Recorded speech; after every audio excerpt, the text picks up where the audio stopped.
6th time recording this. Ugh. Hi guys, my name is Eza and welcome back to my channel. So for this video, I'm going to be talking about my November reading wrap-up, as well as some other things that I watched in Netflix during October and November. So let's get started. In November, I read 4 books, and those 4 books are, the first one is Mental by Shas Johar. It talks about this girl who works as a maid and lives in this family who's mental, basically. Didn't enjoy this book. I have a review for it and I'll link it down below, but I gave this book a 1 out of 5 rating and don't enjoy it. Let's go to the second book that I finished, and the second book is called The Girl Who Could Silence the Wind by Meg Medina. I gave this book a 4 out of 5, and it talks about this girl named Sonia Ocampo who lives in Tres Montes. Don't come for me if I'm saying all of this wrong, okay? I'm Asian. I live in Malaysia. I'm not good with Spanish. I think it's Spanish. Is it Latin? No, Spanish. So anyways, yeah. It talks about the 16-year-old girl who was born on a really bad stormy night, and the moment she popped out of her mom, like the storm just completely stopped, and from then on the villagers held this superstitious belief that she has protective abilities. So, and they kind of just go to her as she grew up. By the way, since she was a kid towards like her age of 16 in the book, the whole villagers just kind of go to her for like protection, for like prayers and everything. So it kind of puts a lot of expectation on her, and the story just basically is about her growing up and finding out, and basically just, you know, soul searches, knows herself. Does that make sense? Anyways, I really recommend this book because I feel that how the author writes the characters, you can believe that they truly exist somewhere in this world out there.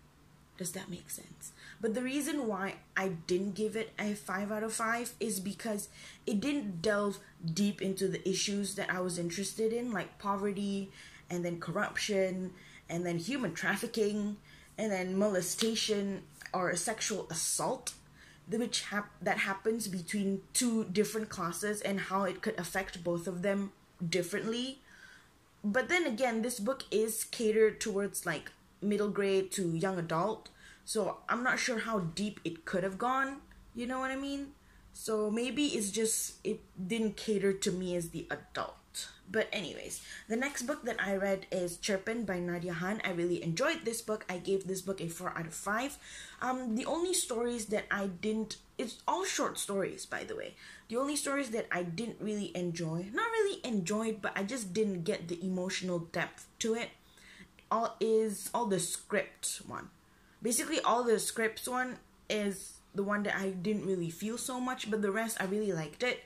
I highly enjoyed it, and then I really recommend for everybody to read it. The last book that I read is The Kite Runner by Khalid Hosseini. I gave this a 3 out of 5. I don't really need to talk about the synopsis, do I? Because everybody knows about Khalid Hosseini's books. I gave this a 3 out of 5 because I have a lot of thoughts on it, but they're not all positive. I didn't really like this book, but neither did I completely hate it. You get what I mean? I'm gonna do a review out of it, so I'll talk all about my feelings then. I'm not sure if it's gonna be a rant review, because I feel like it doesn't deserve to be ranted on, but I do have a lot of things in my mind about the book. The book that I did not finish throughout October and November, basically I did not finish at all because it's such a shitty book, is Again But Better by Christine Riccio. I think I'm gonna do a rant review on this one because, yeah, I didn't finish it, but I can do a book review on it because there's like 4 to 5 chapters left, but because I just could not with this book, I just stopped, because I think if I did continue, I would have a mental breakdown. And then, as for movies, I watched Siccin 1, 2, 3, skipped number 4 because on YouTube the subtitles for 4 was atrocious. Then I went to 5. I didn't watch 6 because I just got bored of it. My review for all these movies is that, actually no, for just 2, 3, and 5. My reviews for 2, 3, and 5, they're all boring, they're all shitty, they don't have a clear plot line, no clear character motivations, is just completely out of whack, the story. don't recommend it. It's not even that scary. I'm not even sure why everybody keeps saying the movies are scary. It's just like random jump scares that have no meaning, have no consequences, have nothing. It's just like hantu all over the place. Like, I mean, there's more to scary stuff than just, you know, hantu and jinn popping all over the damn place, you know? And then, but Siccin 1, I really do enjoy Siccin 1 though.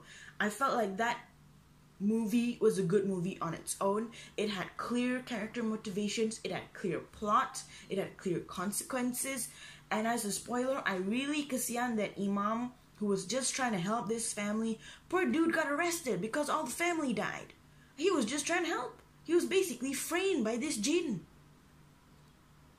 So yeah, enjoyed Siccin 1. That one I definitely recommend you guys to watch because it's really good. It's not super good, but it's like really good compared to the others, is what I'm saying. It's not that scary, so you don't have to worry about. Also, another thing I have to think about. I can't remember if it's Siccin 2 or Siccin 3. I think it's Siccin 2. Like, okay, in Siccin 2, this family, I think it's Siccin 2, but basically in Siccin 2, there's this family whose baby kind of died like because a cupboard fell on top of the baby. And then like it talks about how this family is trying to cope through their grief. And then the dad kind of killed himself halfway throughout the movie. And then the mom didn't realize it. Okay, the mom was like not at home and then she was like visiting her family. But like, did nobody call? Did nobody call her? That, yo, your husband dead. Yeah, there's another thing about the Siccin movies that I don't like, except for number 1. The rest is just like plot holes everywhere. Everywhere. Nothing makes sense. Okay, then the next movie that I watch is Aceh. Aceh basically just talks about this Pontianak. And basically that's it. It just talks about this Pontianak. I don't know why in October I was really like into horror movies. Is it because it was like Halloween or something? Who knows? So as for TV shows, I finished all 6 seasons of Brooklyn Nine-Nine. Nine-Nine! Okay, that looks like I was like Hail Hitler, but you know, don't mistake it. I finished all 6 seasons of Brooklyn Nine-Nine. I'm really hoping season 7 is gonna come out on Netflix soon. And the last show that I watched and finished is Blood of Zeus. The ones that I did not finish, there's a lot, but I'm not gonna talk about it because I don't know. So basically that's it for my November wrap-ups. Hope you enjoyed this video. Bye guys!